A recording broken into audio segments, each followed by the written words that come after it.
오늘 말씀 우리가 늘 살펴봤던 누가복음 15장 11절부터 32절 해당되는 구절만 읽으려고 했는데 그냥 여러분들에게 같이 이 내용을 계속 반복해서 읽는 것도 유익이 되기 때문에 계속 똑같은 부분을 길지만 반복합니다. 11절부터 32절까지 신약성경 121페이지에서 122페이지 정도 됩니다. 찾으신 줄 알고 저와 여러분이 한 절씩 번갈아 가면서 읽고 마지막 절 합독하겠습니다. 자, 먼저 11절 우리 교우 여러분들께서 먼저 낭독하겠습니다. 시작. 또 이르시되 어떤 사람에게 두 아들이 있는데 그 둘째가 아버지에게 말하되 아버지여 재산 중에서 내게 돌아올 분깃을 내게 주소서 하는지라.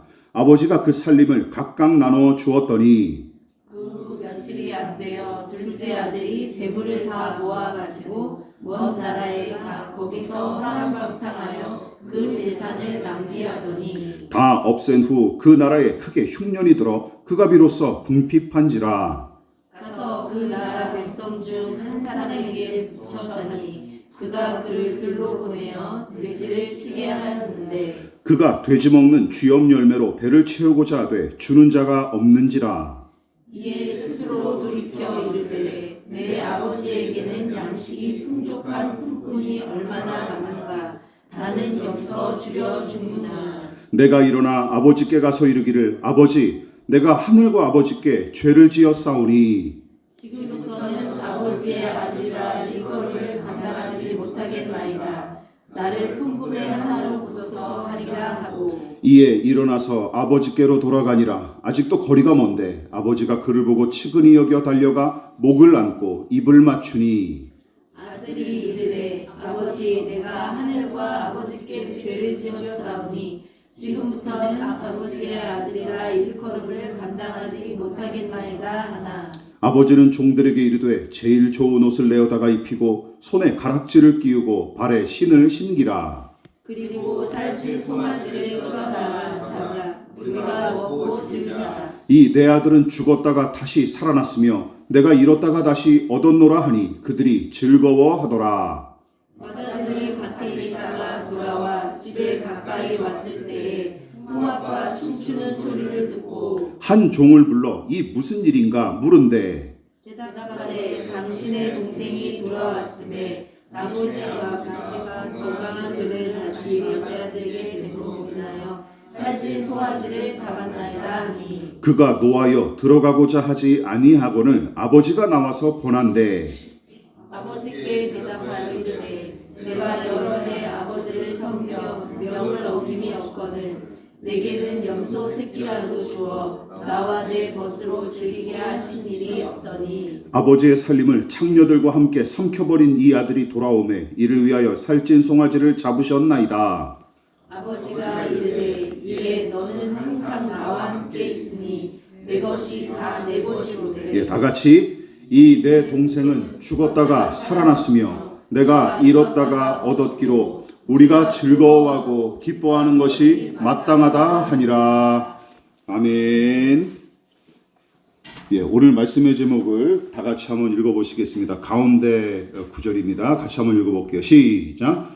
내가 죄를 지었사오니 내가 죄를 지었사오니 라는 제목과 또 회개란 무엇인가에 대해서 우리가 또 몇 차례에 걸쳐서 이 말씀을 통해 살펴보도록 하겠습니다. 탕자의 이야기는 17절부터 전혀 다른 양상으로 전개가 됩니다. 즉 17절이 일종의 반환점이자 전환점인 셈이죠. 특히 개역 개정이 돌이켰다고 번역한 말은 지난 설교에서도 제가 언급했다시피 제정신이 들었다 하는 번역이 훨씬 어울리는데 탕자가 알지 못했던 것을 이제야 알게 됐고 무감각하여 느끼지 못했던 것을 마침내 느끼기 시작했다는 의미입니다. 즉 탕자는 그제야 정신을 차렸고 다른 말로 그가 각성한 것이죠. 그렇다면 탕자는 무엇에 관해 각성하고 정신을 차렸을까요? 본문은 크게 두 가지로 가르치고 있습니다. 자, 우선 무엇에 대해서 각성했습니까? 같이 읽어볼게요. 시작. 망가진 현실에 대해 각성했습니다. 탕자는 자기에게 맞닥뜨린 이 비참한 현실을 있는 그대로 바라보기 시작했고 아버지를 떠나 제멋대로 살기 시작한 것이 궁핍과 추락의 원인임을 깨닫습니다. 잘못과 문제를 있는 그대로 직시하고 왜 문제가 일어났는지 궁리하는 일, 망가진 자신과 세상을 정확하게 바라보고 문제가 있다는 사실을 수용하고 인정하는 일. 여러분, 진정한 회복은 거기서부터 시작되는 것입니다. 자, 이처럼 탕자는 아버지 집에서 살던 시절과 지금의 생활 사이에 엄청난 격차를 깨달았고 또한 굶주려 죽을 만큼 심각한 문제에 직면했음을 스스로 절감했던 것입니다.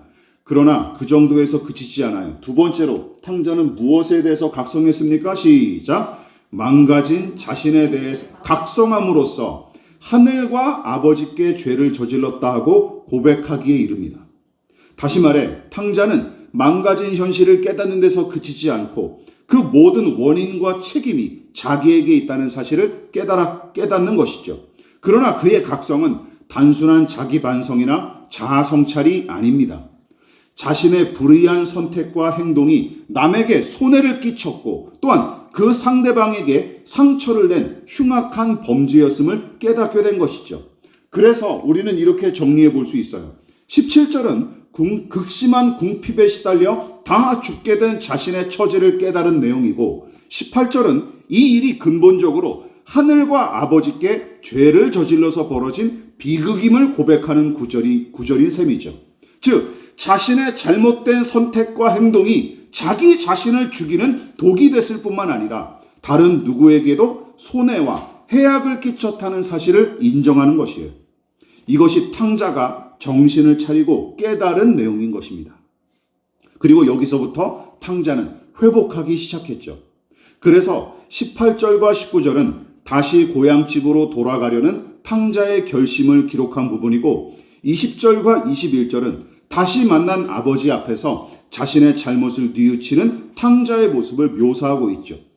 자, 그 중에서도 인상 깊은 부분이 바로 하늘과 아버지께 죄를 저질렀다는 사실을 깨닫고 집으로 돌아가 아버지와 만나는 장면입니다. 그러나 감동적인 영화의 한 장면처럼 생각하고 이 부분을 그냥 감동적인 감정으로만 그쳐서 쉽게 지나치면 안 됩니다. 왜 그런지 아십니까? 이 이야기는 탕자가 스스로 돌이켜 고향으로 돌아가는 장면을 묘사한 이 이야기에 우리 기독교 신앙의 진수이자 정수인 회개와 회심의 의미가 매우 풍부하게 그리고 아주 적확하게 담겨 있기 때문이에요. 여러분, 자, 이쯤에서 이런 상상을 해보십시오. 만일 탕자가 방탕에 빠져 낭비를 일삼고 결국은 궁핍한 지경까지 내몰렸을 때도 이런 거예요. 여전히 자신의 잘못을 깨닫지 못하고 뉘우치지 않았다면 어떤 일이 벌어졌을까요? 그는 돼지 사료조차 얻어먹지 못하는 작금의 처지를 어떻게 생각했을까요? 자기가 저지른 잘못으로 이 지경까지 이르렀는데도 도리어 돼지 사료조차 배불리 주지 않는 인색한 주인이나 흉년이 들었던 그곳의 사정을 탓했을 것입니다. 계속해서. 그분이겠습니까? 틀림없이 하늘을 향해서도 손가락질 해댔을 테죠. 이처럼 아버지의 재산을 방탕하게 낭비한 자신의 생각과 행실 때문에 이 지경까지 이른 사실조차 까맣게 잊어버리고 그저 자기를 둘러싼 환경을 핑계대거나 다른 사람을 탓하다가 굶주려 죽어갔을 게 뻔합니다. 이처럼 죄인은, 이게 죄인의 특성을 보여주는 거예요. 죄인은 자신의 잘못을 제대로 깨닫지 못하는 것은 물론이고 잘못을 저지른 사실을 인정할지라도 어떻게 어쩔 수 없었다 하고 합리화하거나 잘못의 원인을 다른 데 돌리면서 책임을 회피하기 일쑤예요. 그래서 죄인이 자신의 잘못을 다루는 부정적인 방식 세 가지를 다음과 같이 정리하면 이렇게 세 가지로 정리해 볼 수 있어요. 무엇입니까? 저지른 잘못을 알지 못하는 것. 영적인 무지의 상태에 빠져 있는 게 죄인이 처한 상태라는 거예요. 두 번째, 자신의 잘못을 정당화하는 것이죠. 이것을 우리는 자주 뭐라 그래요? 합리화한다 그러죠. 세 번째, 핑계대는 것인데 이것은 책임을 전가하는 것을 이야기합니다. 자, 여러분, 하나님 곁을 떠난 인간의 가장 큰 저주이자 맹점이 무엇인지 아십니까? 이거예요. 첫 번째, 하나님 앞에 저지른 불신앙과 불순종을 아예 인정하지 않을 뿐더러 심지어 그런 사실조차 전혀 생각하지 않은 채로 그냥 아무 생각 없이 살아간다는 것이죠. 또 다른 문제는 무엇입니까? 자기가 저지른 잘못을 이 머리, 생각으로는 인정할지언정 정작은 책임지지 않으려는 습성이죠. 책임지지 않으려는 습성이 있어요. 그리고 이런 무책임한 습성은 대개 자기 합리화와 회피의 양상으로 나타나는데 자기가 저지른 죄와 잘못을 자꾸 정당화하면서 어물어물 덮거나 책임을 모면하는 일에만 급급할 따름입니다. 이게 인간의 본성, 죄인의 본능이라는 거예요. 그래서 그런 사람들이 자주 내뱉는 말이 뭐예요? 어쩔 수 없었다죠. 어쩔 수 없었다. 불가피하다라는 말이죠. 또한 핑계대기도 마찬가지입니다. 문제에 대한 책임과 원인이 자기를 제외한 다른 것에 있는 것처럼 비겁하게 변명하는 행태가 핑계대기인데 이들이 주로 사용하는 말은 무엇입니까? 무엇 때문에, 누구 때문에죠. 누구 때문에, 무엇 때문에 이거죠. 자, 이처럼 자기가 저지른 잘못을 교묘하게 합리화하거나 얼렁뚱땅 무마하고 넘기려는 습성, 또한 핑계거리를 내세워 다른 데다 책임을 돌리려는 이 불량한 습성 등등, 여러분 이 모든 행태가 바로 죄에 대한 책임과 그 불쾌한 감정, 죄책감이라 그러죠. 그것을 모면하려고 안달하는 죄인의 본성에서 비롯된 것입니다. 방어 기제라는 거예요. 우리 인간이 가지고 있는 심리학적인 용어로 방어 기제이고, 이거를 성경에서는 뭐라 그러는 거예요? 죄인의 습성, 본성이라고 얘기할 수 있는 것이죠. 자, 이쯤에서 다시금 창세기 3장의 이야기를 꺼내볼 필요가 있습니다. 기억나십니까? 뱀의 모양으로 나타난 사탄이 어떻게 하와를 꼬드겼는지 한번 유심히 살펴보시기 바랍니다. 창세기 3장 4절과 5절 말씀 같이 한번 읽어볼게요. 자, 시작. 뱀이 여자에게 이르되 너희가 결코 죽지 아니하리라. 너희가 그것을 먹는 날에는 너희 눈이 밝아져 하나님과 같이 되어 선악을 알 줄 하나님이 아심이니라. 여러분, 이 사탄 마귀는 창세기 2장 17절에 먹으면 죽으리라 하신 하나님의 명령을 왜곡해버리고 비틀어버렸어요. 그래서 뭐라고 얘기한 거예요? 너희가 절대로 안 죽는다. 먹어도 괜찮다. 하면서 꼬드겼을 뿐만 아니라 심지어 거기다 어떤 보상까지 내세우고 있어요? 너희가 이것을 먹으면 하나님과 맞먹게 될 것이다 하며 사기를 칩니다. 그런데 결국 아담과 하와는 하나님의 명령을 거역해도 아무 문제가 없다. 오히려 이것을 먹으면 너희도 하나님처럼 될 것이다 하고 꼬드긴 사탄의 거짓말에 속아 타락하고 말죠. 그러니까 두 사람은 하나님께서 정해 놓으셨던 단 하나의 유일한 명령마저 지키지 않은 셈이고, 도리어 그 명령을 정면으로 어김으로써 마침내 타락했던 것입니다. 그렇다면 사후 수습은 제대로 했을까요? 이게 중요하죠. 문제를 일으킬 수 있잖아요. 우리 연약한 인간이니까. 그러면 사후 수습은 제대로 했을까요? 다시 말해 자기들이 저지른 잘못을 하나님 앞에 진심으로 뉘우치고 회개했을까요? 슬퍼했을까요? 하나님께서 당신의 명령을 어긴 두 사람 앞에 다시 나타나셨을 때 안타깝게도 또 아쉽게도 아담과 하와는 이런 식의 변명을 늘어놓을 뿐입니다. 자, 창세기 3장 12절과 13절 같이 한번 읽어볼게요. 시작. 아담이 이르되 하나님이 주셔서 나와 함께 있게 하신 여자 그가 그 나무 열매를 내게 주므로 내가 먹었나이다. 여호와 하나님이 여자에게 이르시되 내가 어찌하여 이렇게 하였느냐. 여자가 이르되 뱀이 나를 꿰므로 내가 먹었나이다. 자, 두 사람의 말을 주목해 보십시오. 우선 아담의 변명은 뭡니까? 저 여자가 내게 건네줘서 먹었습니다. 어쩔 수 없이 먹었습니다. 저 여자가 내게 건너줘서. 근데 이 말이 그 정도에서 그치지 않아요. 여러분, 아담이 아내인 하와를 가리키는 이 그가라는 말 앞에 덧붙여진 긴 수식어들을 주목하십시오. 그 말에 그가 앞에 있는 긴 수식어를 주목하십시오. 뭐라 그랬어요? 하나님이 주셔서 나와 함께 있게 하신 여자 그가. 다시 한번, 하나님이 주셔서 나와 함께 있게 하신 여자. 이 말인즉슨 무슨 뜻입니까? 제가 이 열매를 먹게끔 꼬드긴 게 저 여자인데 저 여자를 저와 함께 하도록 하신 분은 하나님 아니십니까? 누구에게 책임을 전가하는 거예요? 거슬러 올라가면 하나님께까지 책임을 전가하고 있는 거예요. 결국 아담은 자기 아내인 하와에게 이 모든 책임을 떠넘긴 것은 물론이고 거기 더하여 그녀와 짝하도록 허락하신 하나님까지 나무라고 있는 중입니다. 타락하자마자 인간들이 이렇게 망가져 버렸어요. 이처럼 죄로 인해 타락하여 망가지고 변질한 인간의 생리는 제 잘못과 책임을 하나님과 혹은 남에게 떠넘기는 아담의 모습을 통해 아주 적나라하게 드러나고 있습니다. 자기를 꼬드긴 뱀을 탓하면서 모든 책임을 거기로 돌린 하와도 마찬가지죠. 자, 그러니까 우리는 어떤 교훈을 얻을 수 있어요? 자기가 저지른 잘못을 부정하고 부인하는 본능과 함께 그에 따른 책임을 회피하고 합리화하는 습성이 죄가 인간의 내면을 파고들었던 순간부터 이미 자리매김하기 시작했던 것으로 보입니다. 만일 탕자가 이 비참한 처지를 합리화하면서 이 정도는 괜찮다 하고 자기가 저지른 잘못에 대해 책임을 대충 무마하고 회피하거나 혹은 환경과 타인을 탓하면서 책임을 거기에 다 떠넘기려 했다면 18절과 같은 고백은 절대로 등장하지 않았을 것입니다. 다시 말해 17절에서 나는 여기서 이제 굶주려 죽는구나 하고 탄식했던 탕자가 흉년이 든 땅과 돼지떼의 주인만 탓하면서 내내 핑계와 변명만 늘어놓았다면 그 이후로 더는 이 상태를 견디지 못하고 탕자는 아마도 스스로 목숨을 끊었을지도 모릅니다. 극단적으로 가면.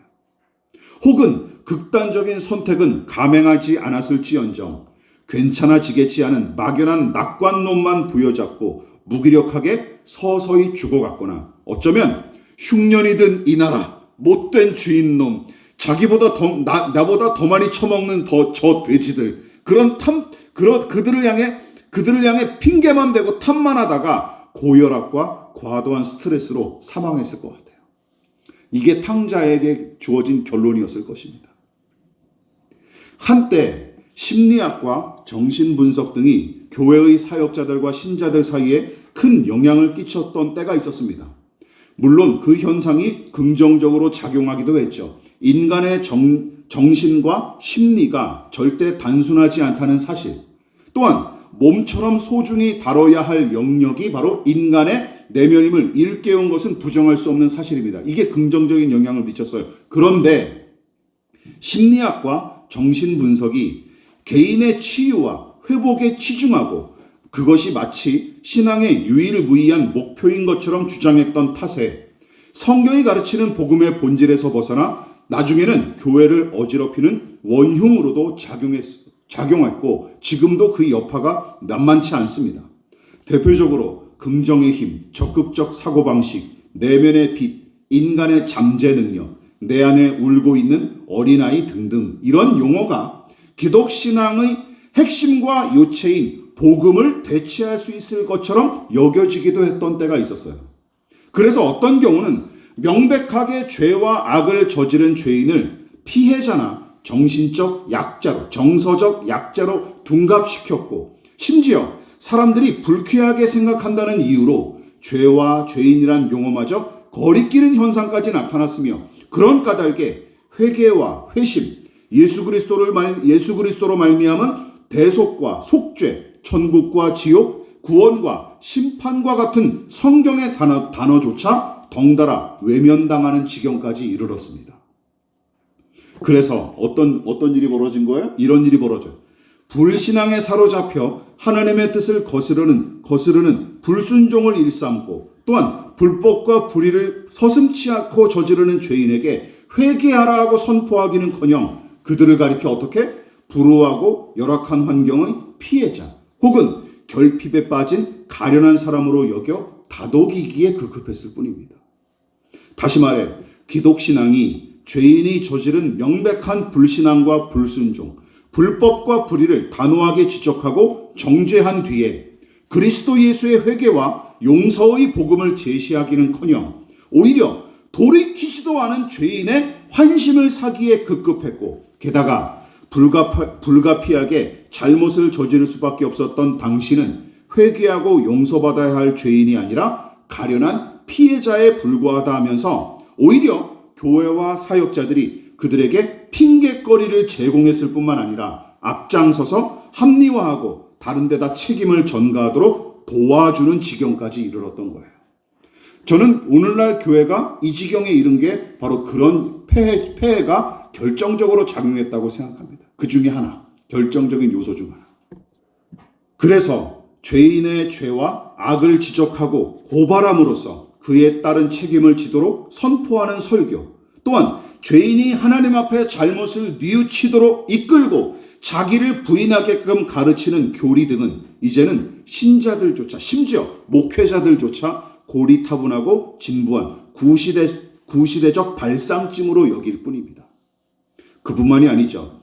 결핍과 결함, 미숙한 자아와 상처 등의 단어가 죄악과 허물, 불신앙과 불순종, 불법과 불의 등의 용어를 대치하고 더불어 죄와 저주에 사로잡혀 심판받을 수밖에 없는 불의한 죄인이란 말을 대신해서 피해자, 약자, 상처 입은 어린아이 등의 용어를 주로 사용하게 된 것이죠.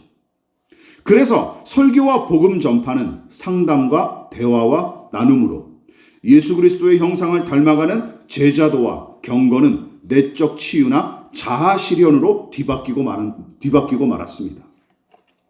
결국 하나님과 그분의 뜻을 추구하는 기독신앙 본연의 본질과 목적은 온데간데 없어지고 그저 개인의 평안과 안락과 성공을 위한 신앙만이 교회를 장악한 지 이미 오래입니다.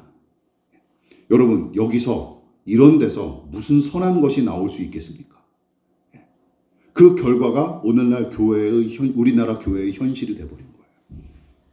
뿌렸으니까 그 열매가 맺어지는 것입니다. 저는 확신합니다. 자, 우리는 다시 이쯤에서 탕자의 이야기로 돌아가십시다. 18절 이하의 탕자는 자기가 저지른 잘못을 합리화하거나 변명하지 않습니다. 또한 환경이나 남을 탓하지 않았을 뿐더러 다른 데 책임을 전가하거나 핑계대지도 않습니다.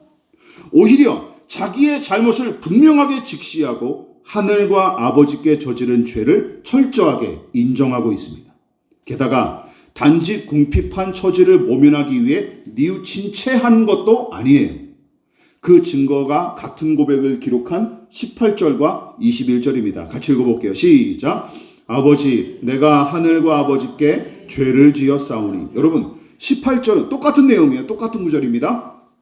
18절은 궁핍한 처지에서 저 혼자 깨달은 내용이고 21절은 아버지 앞에서 만나 고백한 내용인데, 여러분, 만일 아버지의 환심만 사는 게 목적이었다면 이전에 18절에서 혼자 있을 때 꼼수 부릴 생각이나 했을 테죠. 그러나 이미 그때부터 이런 마음을 가지고 나아가기도 작정했던 거예요. 그리고 아버지 앞에서 동일하게 고백하는 것이죠. 그러나 탕자는 아버지를 무시하고 그 재산만 소중히 여겼던 무례함과 불안당, 그리고 그런 죄인이 바로 저 자신이었음을 인정하면서 진심으로 뉘우치기에 이릅니다. 자기가 저지른 짓이 얼마나 더럽고 끔찍한지 깨달았을 뿐만 아니라 저지른 잘못과 죄악에 대한 자기의 책임을 탕자는 기꺼이 통감했습니다. 그래서 자기가 저지른 잘못을 책임지기 위해 생각한 일이 뭐예요? 먼저는 아버지께 전심으로 죄를 고백하고 용서를 구함과 동시에 아들로서의 지위와 권리를 아예 포기하고 뭐가 되기로 한 거예요? 아버지의 종이 되기로 자처한 것입니다. 이게 그 나름대로의 결단이었던 거예요. 즉, 배은망덕한 태도로 인해 상처받았을 아버지께 직접 잘못을 고백하며 사죄했고, 또한 아버지의 손해를 조금이라도 갚기 위해 종노릇하기로 결심했던 것입니다. 이처럼 그는 아버지께 저지른 잘못을 별거 아닌 것처럼 무시하거나 합리화했던 지난날과 다르게 아버지께 저지른 자신의 잘못이 크고 죄질이 악하다는 사실을 시인하면서 바짝 낮아집니다. 그뿐만이 아니죠. 또한 궁핍하여 굶주려 죽게 된 처지를 아버지나 인색한 주인 탓으로 돌리지 않고 오히려 자기가 허랑방탕하여 낭비한 주체임을 기꺼이 시인하고 있는 것이죠. 그래서 상심한 아버지의 마음을 풀어드리기 위해 납작 엎드려 사죄했고, 거기에 더하여 아버지의 손해와 손실을 조금이나마 책임지기 위해 종노릇하기로 자처한 것입니다. 여러분, 기억하십시오. 성경이 가르치는 회개, 그리고 참된 사과와 사죄는 이러해야 마땅합니다. 믿으십니까? 이러해야 마땅한 거예요. 일본의 사과나 사죄를 우리나라 사람들이 받아들이지 않는 이유가 무엇입니까? 첫 번째, 제대로 표시하지도 않아요. 고백하지도 않고, 두 번째, 제대로 배상이나 했습니까? 안 하잖아요. 두 가지 다 어그러지니까 우리 입장에서는 정확하게 우리가 느끼는 불쾌한 감정이 뭔지는 모르겠는데 기분 나쁜 거예요. 왜? 첫 번째, 두 번째 다 안 하니까 말이죠. 다시 한번 강조합니다. 대충 얼버무리거나 별거 아닌 일처럼 무마하게 일쓰고, 또한 자기가 저지른 죄와 잘못을 이런저런 핑계를 대면서 책임지지 않으려는 태도, 또한 말뿐인 사과와 회개 등은 하나마나한 행위에 불과하고, 여러분 기억하십시오. 이게 무서운 게 하나님과 피해자의 원한과 진노만 쌓아갈 뿐입니다. 진정한 사죄와 회개의 출발은 기억하십시다. 바로 자기가 저지른 죄악과 잘못을 정직하게 인정하고 책임을 지는 데까지 나아가는 거예요. 믿으십니까? 책임을 지는 데까지 나아가는 거예요. 그래서 내 탓이요 하는 말로 그쳐서는 안 됩니다. 두 팔 걷어붙이고 책임지는 데까지 나아가야 회개답고 사과다운 것입니다. 말씀을 마무리하도록 하겠습니다. 하나님 마음에 합한 자, 하나님 마음에 쏙 드는 자라고 칭찬을 들었던 다윗의 생애를 한번 생각해 보십시오. 여러분, 그가 칭찬받은 이유가 혹시 이렇게 생각하십니까? 그가 늘 순종하고 죄를 저지른 적이 없었기에 그런 칭찬을 들은 게 아닙니다. 순종과 충성으로 그가 하나님을 기쁘시게 한 적도 있지만, 반대로 흉측하고 파렴치한 죄를 저질러서 하나님의 분노와 진노를 사기도 했었습니다. 그러나 그가 다른 사람들과 달랐던 점은 바로 이것이죠. 무엇입니까? 자기가 저지른 죄악과 잘못을 깨달았을 때면 그는 여지없이 하나님 앞에 바짝 엎드려서 회개했습니다. 바짝 엎드려서 회개했어요. 합리화하거나 핑계대지 않습니다. 자기가 저지른 잘못과 죄악을 깨닫게 되면 그 즉시로 기꺼이 시인하고 깊이 뉘우칠 줄 알았어요. 대표적인 다윗의 회개시를 우리가 다 함께 한번 살펴보도록 하겠습니다. 시편 38편 18절 시작. 내 죄악을 아뢰고 내 죄를 슬퍼함이니이다. 51편 3절 시작. 무릇 나는 내 죄과를 아오니 내 죄가 항상 내 앞에 있나이다. 일부만 아주 극히 일부만 발췌해온 거예요. 성경에 기록된 모든 신령한 믿음의 사람들도 바로 다윗과 다르지 않아요. 성령과 은혜로 충만하고 믿음과 경건이 깊을수록, 여러분 기억하십시오, 자기의 허물과 죄악에 대해 민감해집니다. 이런 사람들은 믿으십니까? 민감해지는 거예요. 성령으로 충만하고 믿음이 깊을수록 자신의 허물과 죄악에 민감해진다는 사실을 기억하십시오. 그뿐만이 아닙니다. 항상 낮아진 자세로 주님의 자비와 긍휼을 간구하는 것입니다. 그 은혜를 갈급해하는 사람이 진짜 큰 믿음의 사람이고 성령 충만한 사람이에요. 그래서 부끄러운 인류의 조상과 다르게 이들은 핑계대거나 합리화하지 않습니다. 그런 죄인의 본성을 거슬러 정직하게 자기의 죄를 대면하고 철저히 낮아져 회개했습니다. 만일 아담과 하와가 서로에게 책임을 떠넘기고 심지어 하나님마저 탓하는 대신 하나님의 명령을 거스르고 선악과를 따먹은 잘못이 전적으로 자기들의 잘못임을 진솔하게 고백하며 뉘우쳤다면 창세기 3장의 반역과 타락 이야기는 어쩌면 전혀 다른 방향으로 흘러갔을지도 모릅니다. 이처럼 18절에 기록된 탕자의 고백은 자기 잘못을 인정하는 정직함과 자기의 잘못을 직면하는 용기가 없으면 불가능해요. 여러분, 회개도 사과하는 사람도 결국 용기가 없으면 못하는 겁니다. 사과할 용기, 회개할 용기가 필요해요.